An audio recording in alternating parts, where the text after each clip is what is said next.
Hello and welcome back to another edition of Saint Spotlight. Today we're joined by Brandi Corbello, a graduate of 2011 from Thomas More, among many, many other things. Thank you so much for joining us today. Yeah, thanks for having me.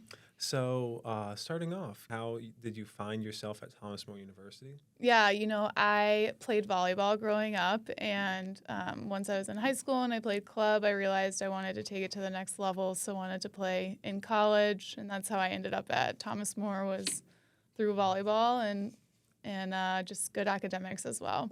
Right on. What position did you play? I was an outside hitter, believe it or not. Okay. A little guy for sure, but I had hops back in the day.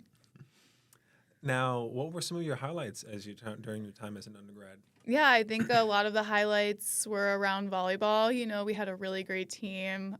We were really good friends. I don't know what it's like here anymore, but a lot of the athletes got to hang out together and become good friends. So that was awesome. And, I think winning, again, this is back to volleyball, but winning the PAC championship was like amazing while I was here. And yeah, I think just getting a good network of people as you think about what comes next in life.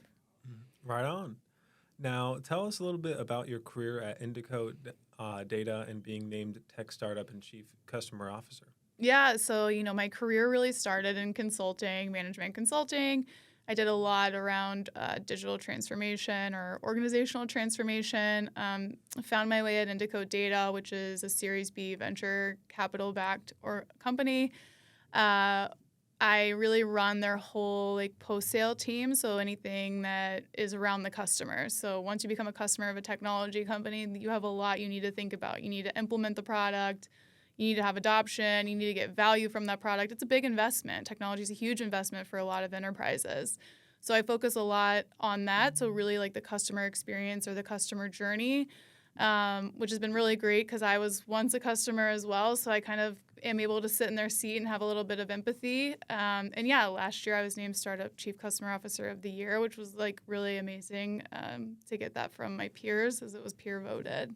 That's awesome. Well, Yes. that definitely sounds like it's been well earned and deserved. So, Yes. congratulations. Thank you. Now, can you tell us a little bit about your newest venture into skincare with Melon? Yeah, so Melon is a sunscreen company. In 2019, I was actually diagnosed with stage 3 melanoma. So once I got that diagnosis, I really started thinking about what I put in and on my body. I got super obsessed with my daily SPF, which I hadn't been previously. And I just was very curious about ingredients and what I was putting on my body because I was putting it on every day. There's chemicals, there's minerals. It's like, what is this? What is it doing? Kind of a thing. My curiosity led me to talking to chemists and different manufacturers around the U.S. just to get an understanding of how it's made, what it's made up of, with no intention of starting a sunscreen company, by the way. And I was able to finally get to a place where I understood sunscreen, how it's made, what it looks like what it means to the general consumer. As a part of that, that was all U.S. based. I was traveling a lot to Europe. So while I was in Europe, I was also looking at their sunscreen products, which seemed a little bit better than the ones we have in the U.S. today. So really got even more curious about that. A couple of years ago, I then found myself really becoming an advocate for melanoma research. And while I started this advocacy, I realized while I was talking to policymakers or state representatives and senators that I didn't really see any sunscreen CEOs in the room. And the things we were fighting for was to bring better active ingredients for sunscreens in the U.S., like the ones they have in Europe or Australia. And it kind of upset me, this is number one for their product and it's what's best for their consumer. So that really gave me this motivation to say well, what would it take for me to start a sunscreen company? Met with the manufacturers I had been meeting with previously that gave me a ton of education around how it's manufactured.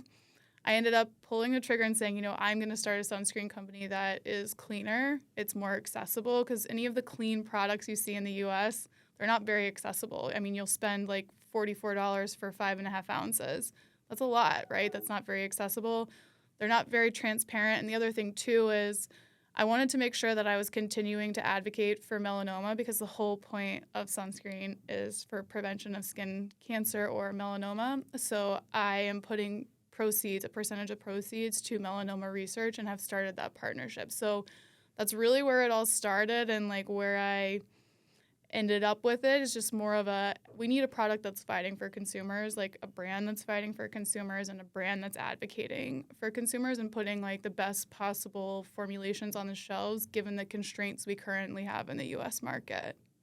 Right on.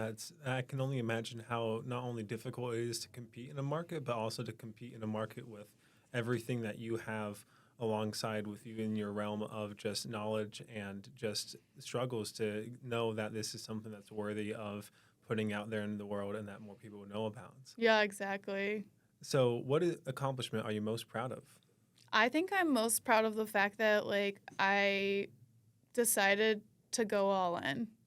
It's scary. It's completely self-funded too, which I think is really exciting. But I'm most proud that I went all in, and it hasn't stopped me. Right on. I also just love that your logo and your entire brand of melanin. How did you come up with what was your strategy behind creating your logos or things like that? Yeah, it's interesting. I actually, when I first started this whole brand or like thinking about creating the sunscreen company, it was going to be called Nuda, which translates to naked in Italian. In the melanoma community, there's a campaign every May. May is Melanoma Awareness Month, Melanoma and Skin Cancer Awareness Month. But there's a campaign, #GetNaked, which means like go get naked for your dermatologist so you can have your full body scan, right? So it's really important for everybody to do that on an annual basis. So I wanted to like really tie into the melanoma community. Unfortunately, when I went to go get trademarking, Nuda was already taken, not by a sunscreen company, but a skincare company. So you're in the same category. So, my lawyer said, you got to rebrand. I will say I was absolutely devastated when I got this phone call. I had just landed in Miami for a vacation. My vacation then got completely taken over by thinking about a rebrand for the company. And, I went for a really long walk. I went for runs. And I finally, was like, I got to tie it to melanoma, but it also should be something that's like catchy or fun or like funky. And like, how do you bring it all together? And in my head, I just kept saying melanoma. And I ended up saying like melon, like, and then, then I thought about it, like MELAN is short for melanoma, but also could have like a play or like a pun on like actual melons, like fruit, right? So like melons have a rind that protects them.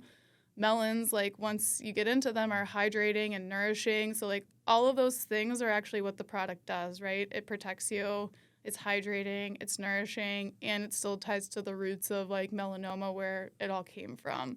So it was like, that's like really how the name came together, right? It like made sense. And even when I was like running, I said like, the tagline could be protect your rind. Because like rind of the melon is like the skin that like protects it. And our skin is our largest organ. It actually protects the rest of our body, right? So I thought it was just like fun and like cheeky and really punny.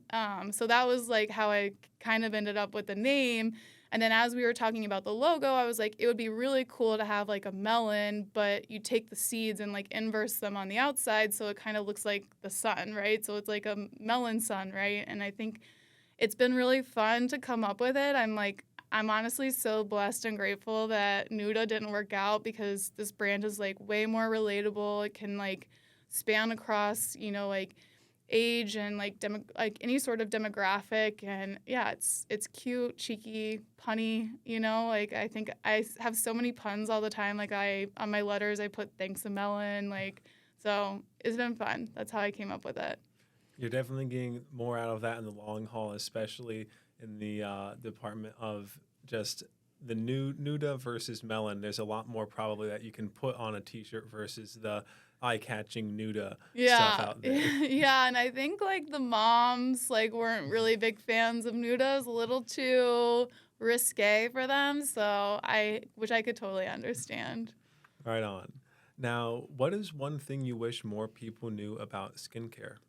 Yeah, I wish people like really understood not necessarily skincare, but like sunscreen and like what we have in the US today. Like a lot of times, if you actually look at the sunscreens, while the marketing is really great, like don't get me wrong, I think most brands are doing a really great job with their marketing. If you really look at like what's under the label, so the product, it's it's mostly chemicals and fragrance. Like I would say a vast majority of it is chemicals and fragrance, and it's really tough, right? Because there's a lot of things that you can do with the product to have limited chemical concentrations and make it multifunctional. So things like aloe vera or vitamin C, like things that will like boost those chemicals in protecting you, but also like help your skin at the same time. So like soothe, hydrate, like do all that stuff.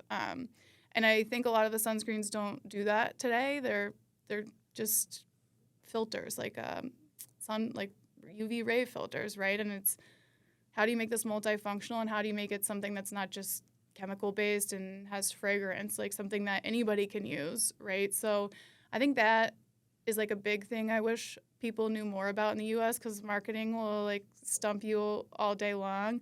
I think the other thing too in the market, unfortunately, like we've come to this place in the US where we feel like the higher the SPF, the more protected we are. So, you know, I have friends all the time that will say, well, I'm like SPF 70 or 100. And it's like you actually have diminishing returns once you get past SPF 50. So it's like a 70, like while it feels like it's more protecting because it's a higher number, is actually not giving you that much more protection, and you're getting more chemicals on your skin or absorbed into your body, right? So it's like I wish more people understood that, because honestly, like 70 and anything that's over 50 is like a marketing scam in my opinion.